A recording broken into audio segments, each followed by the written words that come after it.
Hello, this is Praveen and today we'll get to know about the electrochemical cell. We'll completely know about the basic features of this electrochemical cell. You must know that electrochemical cell is also known as voltaic cell or Daniell cell. Daniell cell, as per the name of discoverer, the people who discovered this electrochemical cell was Daniell first, so it is also called as Daniell cell. I must tell you that cell का मतलब simple होता है, cell का मतलब होता है डब्बा, एक कंटेनर जिसमें हम कोई भी केमिकल रिएक्शंस करवाते हैं या उस केमिकल रिएक्शन की मदद से इलेक्ट्रिसिटी या व्हाटएवर प्रोड्यूस करते हैं. तो ध्यान रखना है, सेल का मतलब होता है डब्बा, एक कंटेनर. तो first of all I need to tell you what is the definition of this electrochemical cell. Electrochemical cell is a device where electricity is produced with the help of spontaneous chemical reaction. ऐसे chemical reaction जो अपने आप पाए जाते हैं, उन chemical reaction की मदद से जब हम इलेक्ट्रिसिटी प्रोड्यूस करते हैं, in that device is simply what we call as electrochemical cell. So electrochemical cell is a device. It is a device where electricity is produced. Electricity is produced. Simply it is a device where electricity is produced. With what? With help of what? With help of spontaneous, ध्यान रखना होता है, spontaneous chemical reaction. Spontaneous chemical reactions. मैंने shortcut में reaction लिख दिया है यहाँ पे. Electrochemical cell is a device where electricity is produced with the help of spontaneous chemical reactions. So first of all, we need to know what spontaneous chemical reactions are. Spontaneous chemical reactions are that reactions which occur by its own. ऐसे reactions जो nature में अपने आप होते हैं, जिनको करवाने के लिए हमको कोई मशक्कत नहीं करनी होती है, कोई दिक्कत नहीं होती है. That reaction is called as spontaneous reactions. और एक spontaneous reactions आप अच्छी तरह से जानते हैं, उसके बारे में आपको पता है, and that is what zinc when allowed to react with the aqueous solution of copper sulfate. You know very well what is aqueous solution. पानी में हमने कॉपर सल्फेट को डिसॉल्व कर दिया है, और जब भी जिंक को एक्वस कॉपर सल्फेट के सॉल्यूशन से हम रिएक्ट करवाते हैं तो आपको मिलता है zinc sulphate along with the metallic copper. ये रिएक्शन आप बहुत अच्छे से जानते हैं, 9-10 से ही आप पढ़ते आ रहे हैं. तो ये स्पॉन्टेनियस रिएक्शन है, and we get to know कि इस स्पॉन्टेनियस रिएक्शन की मदद से हम कैसे कोई भी इलेक्ट्रोकेमिकल सेल, वोल्टेइक सेल या डैनियल सेल बनाएंगे. सो अभी हमने क्या करना है कि आपको पता चल गया है कि electrochemical cell is a device where electricity is produced with the help of spontaneous chemical reactions, and we have got this spontaneous chemical reaction too. And now we have to prepare electrochemical cell with the help of this spontaneous chemical reactions.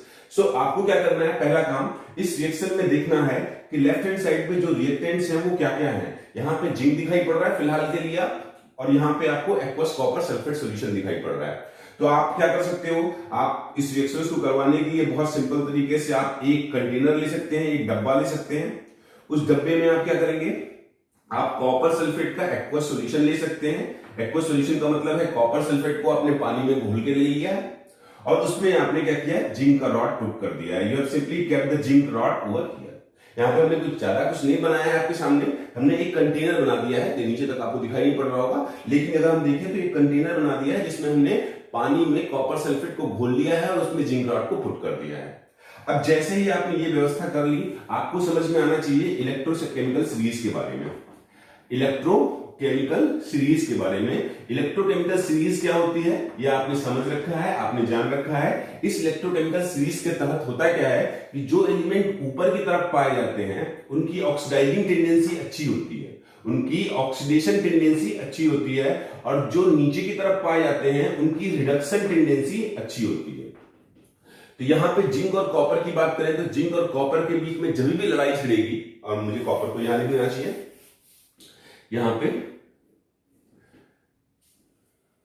तो zinc और copper की अगर हम बात करेंगे तो zinc और copper में जब भी लड़ाई छिड़ेगी तो experimentally it has been proved that zinc will always oxidise in comparison to the copper, and copper will get reduce.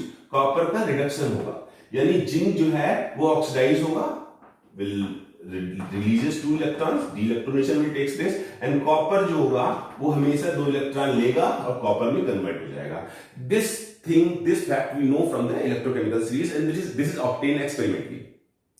सो फिर से मैं वहीं पे आ जाऊं, हमारे पास एक स्पॉन्टेनियस रिएक्शन है जिसकी मदद से हमको इलेक्ट्रिसिटी प्रोड्यूस करनी है, और इसके लिए हमारे पास दिमाग नहीं था, तो हमने क्या किया कि एक डब्बे में कॉपर सल्फेट का सॉल्यूशन ले लिया और उसमें जिंक रॉड को डाल दिया।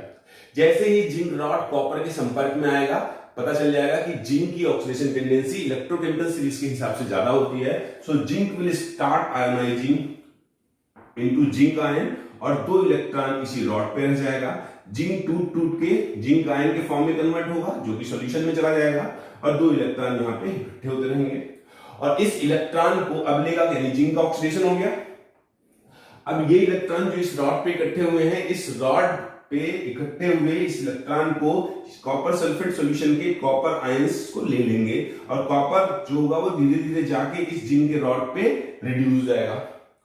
तो यहां पे प्रॉब्लम क्या हो रही है कि यहां पे इलेक्ट्रॉन्स तो प्रोड्यूस हुए, लेकिन उस इलेक्ट्रॉन्स को हम प्रॉपर्ली मूव नहीं करा पा रहे हैं, हम उसको हम चैनलाइज नहीं कर पा रहे हैं। So this way to produce electricity is not useful. यहां पे इलेक्ट्रॉन जैसे ही प्रोड्यूस हो रहा है वैसे ही खत्म हो जा रहा है। So this is not going to be suitable method to form the electrochemical cell with the help of this chemical reactions. और रीजन इसका यही है कि इलेक्ट्रॉन मूवेबल नहीं है, इलेक्ट्रॉन को हम प्रॉपर्ली मूव नहीं करा पा रहे हैं, इसलिए इसको हम चैनलाइज करके इलेक्ट्रिसिटी प्रोड्यूस नहीं कर पाएंगे। सो हमको क्या करना है, हमको एक दूसरा तरीका ढूंढना है जिसकी मदद से हम इलेक्ट्रिसिटी प्रोड्यूस कर सकते हैं। उस दूसरे तरीके में हमने क्या किया है कि यहाँ पे हमने एक डब्बा लेने के बजाय 2 डब्बा ले लिया। ध्यान रखना है हमको, हमने 2 डब्बा ले लिया। We have taken 2 container over here. हमने 2 डब्बे ले लिए हैं, 2 सेल ले लिए हैं, 2 डब्बे ले लिए हैं। अब हमने क्या करना है, इस केमिकल रिएक्शन को ध्यान से देखना है। इस केमिकल रिएक्शन में रिएक्टेंट साइड में एक मेटल है जिंक, और दूसरा एक्वस सॉल्यूशन है कॉपर सल्फेट का। तो आपको साइमल्टेनियसली क्या करना है, आपको एक डब्बे में जिंक के रॉड को लटका देना है अपनी व्यवस्था से, आप जैसे भी लटकाइए, और दूसरे डब्बे में आपको एक्वस कॉपर सल्फेट का एक्वस सॉल्यूशन ले लेना है, कॉपर सल्फेट का एक्वस सॉल्यूशन ले लेना है। आपने क्या किया, आपको समझ में आ गया। आपको स्पॉन्टेनियस रिएक्शन की मदद से अगर आपको इलेक्ट्रोकेमिकल सेल बनाना है तो स्पॉन्टेनियस केमिकल रिएक्शन के रिएक्टेंट साइड को पहले देखना होगा। उस रिएक्टेंट साइड में दो आपको स्पीशीज दिखाई पड़ रहे हैं। एक स्पीशीज को एक डब्बे में ले लेना है, दूसरे स्पीशीज को दूसरे डब्बे में ले लेना है। अब आपने देखा कि इस मेटल को आपने इस डब्बे में लटका दिया है और इस सॉल्यूशन को दूसरे डब्बे में ले लिया है। सो अभी आपको कुछ नहीं करना है, करना क्या है कि अब यहां पे जिस मेटल का आपने रॉड लिया है उसी के आयन का आपको एक्वस सॉल्यूशन लेना है। अगर यहां पे आपने जिंक लिया है तो जिंक के आयन का एक्वस सॉल्यूशन लेना है। तो जिंक का बहुत सारा साल्ट होता है, जिंक क्लोराइड होता है, जिंक सल्फेट होता है, जिंक नाइट्रेट होता है। सर पता कौन सा करेंगे कि कौन सा बेहतर होगा? इसमें से वही आप साल्ट सॉल्यूशन ले लीजिए जो पानी में आसानी से डिसॉल्व हो सकता हो और आयंस में टूट सकता हो। तो हम प्रेफरेबली जो आपको पता है जिंक सल्फेट लेते हैं। तो हमने क्या किया है, यहां पे हमने जिंक सल्फेट का एक्वस सॉल्यूशन ले लिया है, जिंक सल्फेट को पानी में घोल लिया है।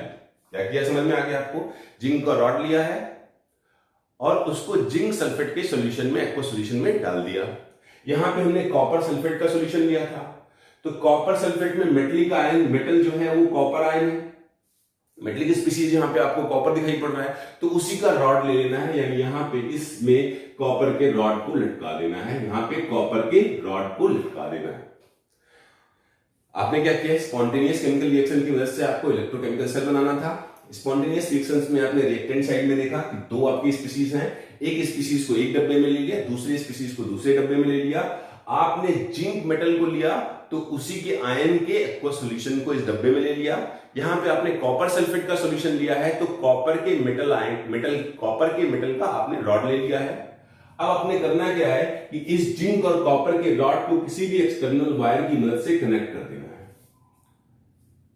है। जिंक और कॉपर के रॉड को किसी भी एक्सटर्नल वायर कैसे भी करके आप इसको कनेक्ट कर दो, तो आपको समझ में आने लगेगा कि यार जिंक और कॉपर आयन फिर से संपर्क में आ चुके हैं। वो इनडायरेक्टली, यहां पे डायरेक्ट संपर्क में थे लेकिन यहां पे इनडायरेक्टली संपर्क में आ गए हैं। तो यहां भी वही कहानी होनी चाहिए कि जिंक जो है वो टूट कर जिंक आयन में जाना चाहिए, इलेक्ट्रॉन यहां पे इकट्ठे होते रहना चाहिए, जिंक आयन सॉल्यूशन में पहुंचना चाहिए और इलेक्ट्रॉन यहां पे इकट्ठे होते रहना चाहिए। और जब आपको पता है कि इलेक्ट्रॉन इस रॉड पे इकट्ठा हो जाएगा, इलेक्ट्रॉन की मात्रा ज्यादा हो जाएगी, तो obviously things simply move from there higher concentration to lower concentration. So electron should start moving from this zinc rod to this copper one. इस इलेक्ट्रॉन को जिंक रॉड से कॉपर रॉड की तरफ ये मूव करने लगेगा, और जिंक से कॉपर की तरफ जैसे ही पहुंचा तो इलेक्ट्रॉन यहां पे पहुंचेगा, तो यहां पे क्या होगा, यहां पे कॉपर आयन जो होंगे उस दो इलेक्ट्रॉन को लेके will start reducing over there. Simple सी बात है, यानी जिंक यहां पे ऑक्सीडाइज हो रहा है और कॉपर यहां पे रिड्यूस हो रहा है। जिंक ऑक्सीडाइज हो रहा है तो इलेक्ट्रॉन निकल रहा है, इलेक्ट्रॉन इस रॉड पे इकट्ठा हो रहे हैं, उनकी कंसंट्रेशन बढ़ने की वजह से वो इलेक्ट्रॉन अपने हाई कंसंट्रेशन से अपने लो कंसंट्रेशन की तरफ मूव कर रहे हैं। Simple this thing is going to happen. इस रॉड में आपने देखा कि जिंक ऑक्सीडाइज हो रहा है और यहां पे आपने देखा कॉपर रिड्यूस हो रहा है। There is one thing which is important to learn कि अगर ये इलेक्ट्रॉन यहां से मूव कर गया और इलेक्ट्रॉन अब यहां पे नहीं रह गया तो सिर्फ जिंक आयन की मात्रा बढ़ जाएगी। जिंक आयन का कंसंट्रेशन बढ़ने की वजह से सॉल्यूशन ये इलेक्ट्रिकली न्यूट्रल नहीं रह जाएगा, और अगर ये सॉल्यूशन इलेक्ट्रिकली न्यूट्रल नहीं रह गया तो कुछ हो ही नहीं पाएगा।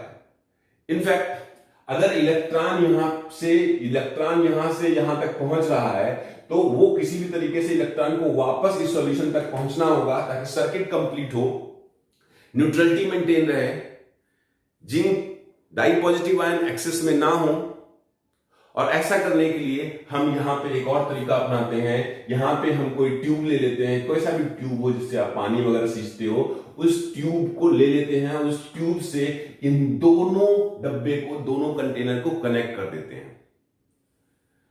इस ट्यूब में क्या करना होगा, इस ट्यूब में आपको एक कोई साल्ट का सॉल्यूशन लेना होगा। लेट मी से आपने KCl ले लिया, पोटेशियम क्लोराइड ले लिया, और उस पोटेशियम क्लोराइड साल्ट को किसी भी म्यूसिलेजिनस सब्सटेंस का मतलब होता है कोई लिसलिसा पदार्थ। अगर आपने भिंडी खाई हो तो भिंडी में कुछ लिसलिसे पदार्थ होते हैं, आपने देखा होगा, इस बात को आपने ऑब्जर्व किया होगा, अच्छी तरह से ऑब्जर्व किया होगा।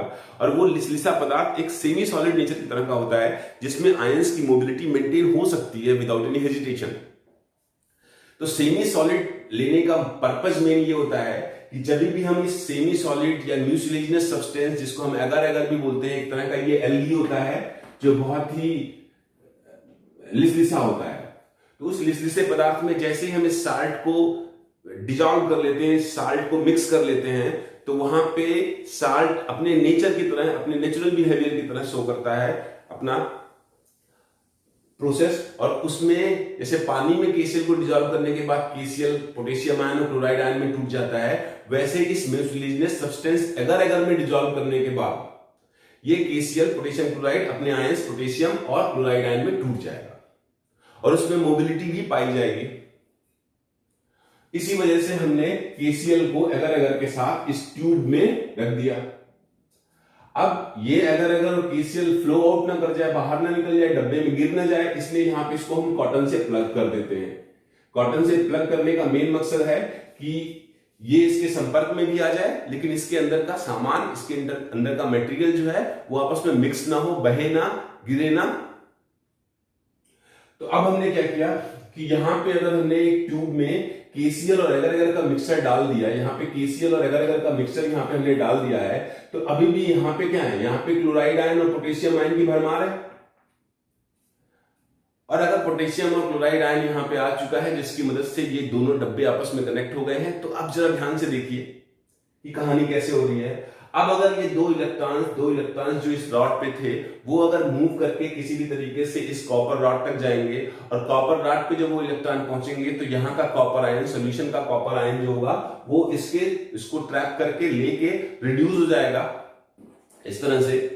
तो अगर इलेक्ट्रॉन यहां से आ गया यहां तक, तो अब यहां पे क्या होगा, ऐसा लग रहा है जैसे वही इलेक्ट्रॉन जो होगा वो क्लोराइड जो नाम के घोड़े पे सवार होके वापस इस सॉल्यूशन में आ रहा है। और क्लोराइड आयन जब यहां पे आएगा तो इसका मतलब ये क्लोराइड आयन धीरे धीरे इस जिंक आयन को न्यूट्रलाइज करता रहेगा, न्यूट्रलिटी अपने आप मेंटेन रहेगी और ये इलेक्ट्रॉन का फ्लो जो है वो कंटिन्यू हो जाएगा। दिस डिवाइस, जिसको हमने ट्यूब कहा, ट्यूब के अंदर हमने पेस्ट ले लिया पोटेशियम क्लोराइड और एगर एगर का, इस डिवाइस को हम बोलते हैं साल्ट ब्रिज।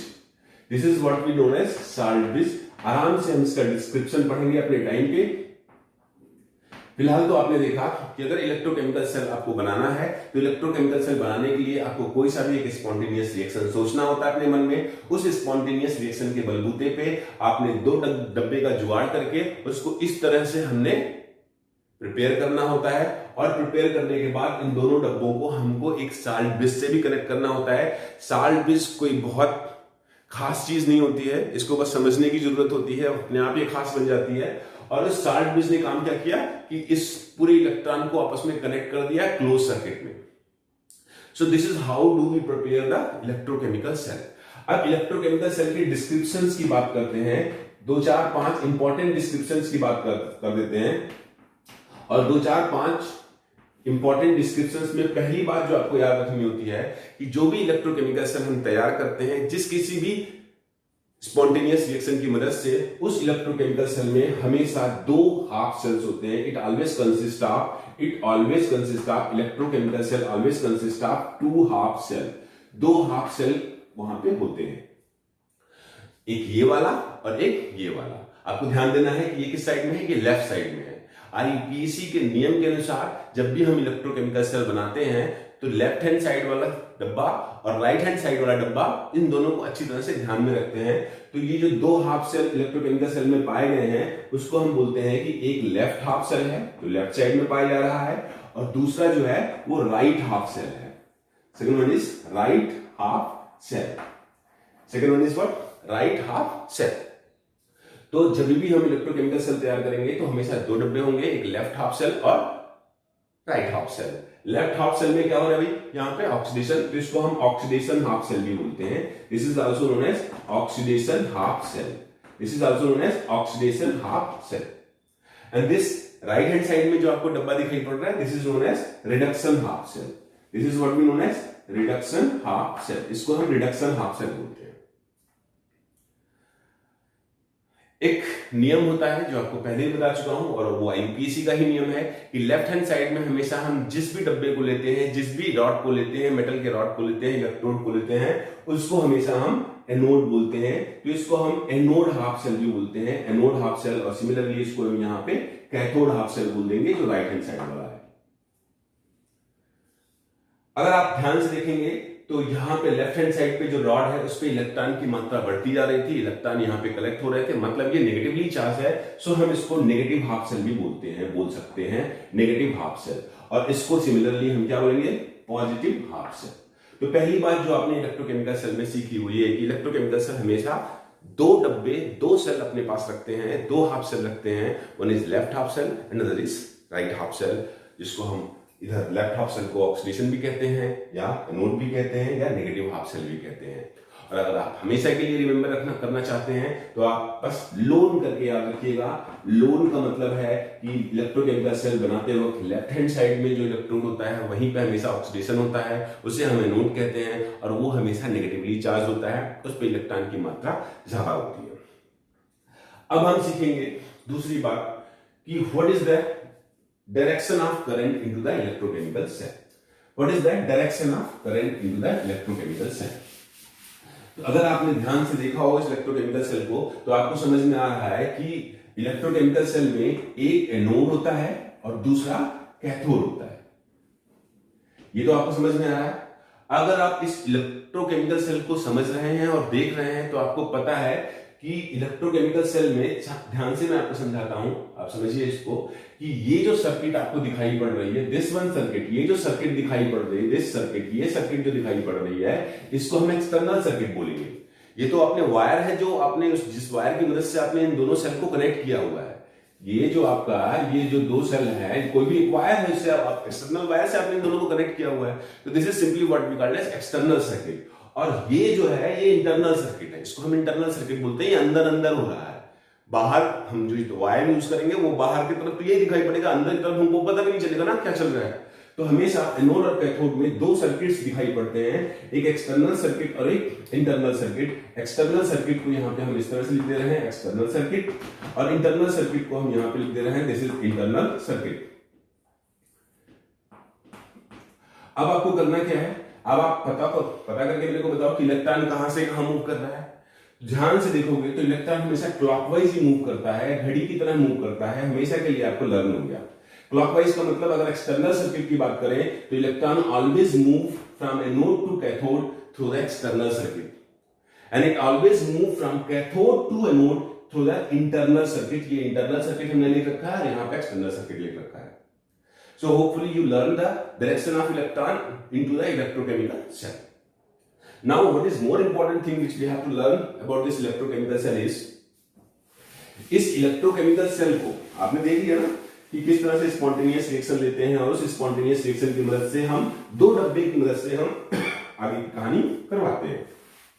तो इस इलेक्ट्रोकेमिकल सेल को सिंबॉलिकली कैसे रिप्रेजेंट करते हैं, तीसरी बात जो हमको सीखनी है, ये तो दूसरी बात हो गई, और तीसरी बात जो हमको सीखनी थी दैट इज सिंबॉलिक रिप्रेजेंटेशन।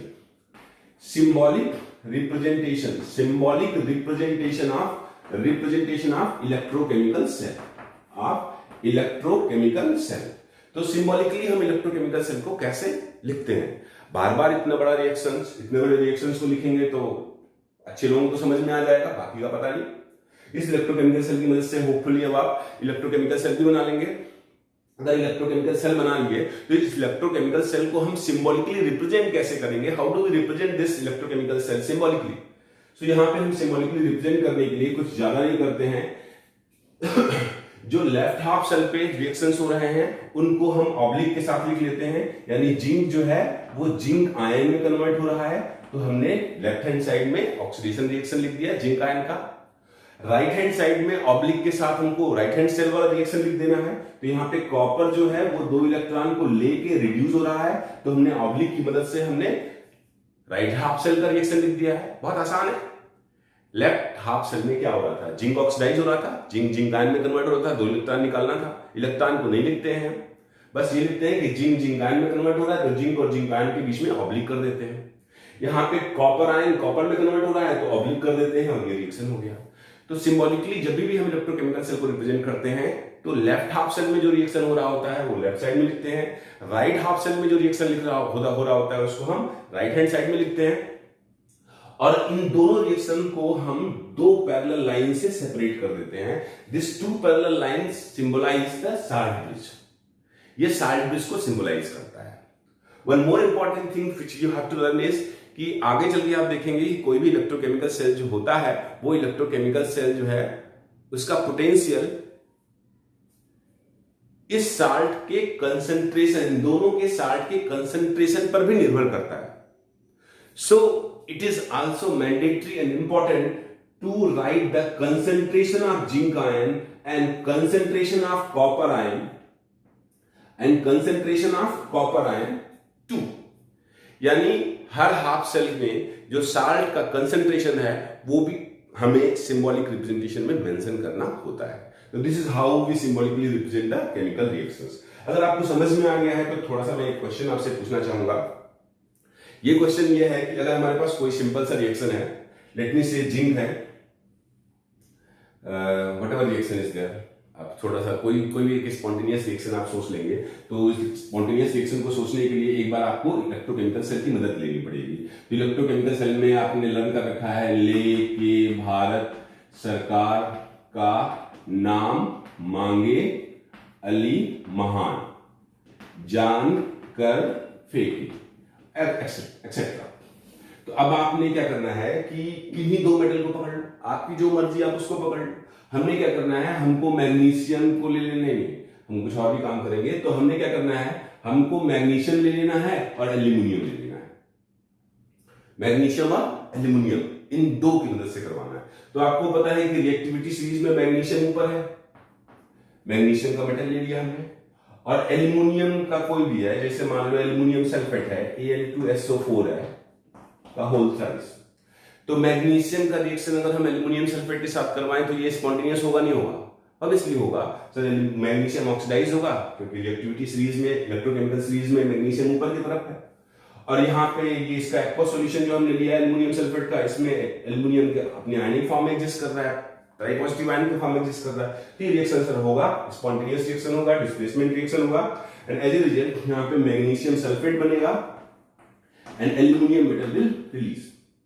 इसको बैलेंस हम करेंगे, तो बैलेंस करने के लिए आपको देखना होगा यहाँ पे 2 एल्यूमिनियम है, तो we have to put over here 3, यहाँ पे सल्फेट आयन 3 है, तो यहाँ पे हमको 3 करना पड़ेगा।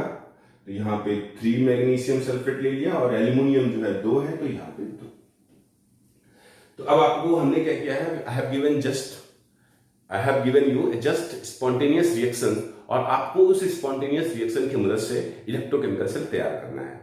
तो अगर आप अपने मन ही मन में तैयार कर सकते हैं कि इलेक्ट्रोकेमिकल सेल इस स्पॉन्टेनियस रिएक्शन की मदद से हम कैसे तैयार करेंगे, तो बहुत अच्छी बात है। करना क्या होगा, 2 डब्बा लेना होगा, एक में मैग्नीशियम को लटकाना होगा, दूसरे में एल्यूमिनियम सल्फेट के सॉल्यूशन को लेना होगा। लेने के बाद फिर हमको मैग्नीशियम के अंदर मैग्नीशियम का साल्ट डालना होगा, मैग्नीशियम सल्फेट डाल लिया, यहाँ पे एल्यूमिनियम सल्फेट का सॉल्यूशन लिया था तो उसमें एल्यूमिनियम का रॉड लटकाना होगा, दोनों को एक्सटर्नल सर्किट से कनेक्ट कर देना होगा और साल्ट ब्रिज लगा देना होगा, आपका पूरा इलेक्ट्रोकेमिकल सेल तैयार। अब उस इलेक्ट्रोकेमिकल सेल में डायरेक्शन ऑफ करंट भी आपको पता हो जाएगी, और साथ ही साथ उस इलेक्ट्रोकेमिकल सेल का सिंबॉलिकली कैसे रिप्रेजेंट करना है आपको ये भी धीरे धीरे समझ में आ जाएगा। तो अब इसको सिंबॉलिकली रिप्रेजेंट कर देता हूं मैं। तो इसका मतलब है ये एक सेल है जिसमें मैग्नीशियम आयन एनोड की तरह काम करेगा, इट विल गेट ऑक्सीडाइज, और दूसरा एल्यूमिनियम आयन जो है वो हमेशा क्या करेगा, वो रिड्यूस होगा। So this is symbolic representation of the electrochemical cell we can form with the help of this spontaneous chemical reaction. So hopefully we have learned the basic things about the electrochemical cell. Now we get to know very important thing about this electrochemical cell. और वो question के form में ही मैं आपसे पूछ सकता हूं, और आप अगर उसका जवाब देंगे तो आपको खुद ही अच्छा लगेगा। I have given you 3 metals. यहाँ पे see this is electrochemical cell we have written over here, और इस इलेक्ट्रोकेमिकल सेल में हमने आपको 3 मेटल दे दिया है, एक कैल्शियम दे दिया है, एक मैग्नीशियम दे दिया है और एक जिंक दे दिया है। I have given you 3 metals over here, calcium, magnesium और जिंक, और मैंने आपसे एक क्वेश्चन पूछा है कि आपको इन 3 मेटल की मदद से इलेक्ट्रोकेमिकल सेल बनाना है, then how many electrochemical cell you can produce with the help of these combinations. तो आपको पता है, आपने दिमाग लगाया तो आप अच्छी बात है, अगर आप दिमाग नहीं लगा पाए तो मैं आपको बताऊं कि कैल्शियम मैग्नीशियम का एक कपल बनेगा, एक जो सेल होगा वो कैल्शियम ऑब्लिक कैल्शियम आयन और मैग्नीशियम ऑब्लिक मैग्नीशियम, समझ में आ गया होगा आपको। दूसरा कैल्शियम ऑब्लिक कैल्शियम आयन और जिंक आयन ऑब्लिक जिंक, और तीसरा बनेगा, मैं यहां पे लिख दूं, यहां पे लिख देता हूं इस जगह पे, मैग्नीशियम ऑब्लिक मैग्नीशियम आयन, और यहां पे जिंक ऑब्लिक जिंक आयन। मतलब with the help of these 3 metals and their salt solutions we can prepare 3 type of cell. लेकिन इन सेल में, इन इलेक्ट्रोकेमिकल सेल में हम उसी सेल को ज्यादा प्रीफर करते हैं जो कॉस्ट इफेक्टिव हो और जिसका पोटेंशियल भी बहुत अच्छा हो। इस तरह से अगर आप ध्यान देंगे तो हम नंबर ऑफ इलेक्ट्रोकेमिकल सेल तैयार कर सकते हैं।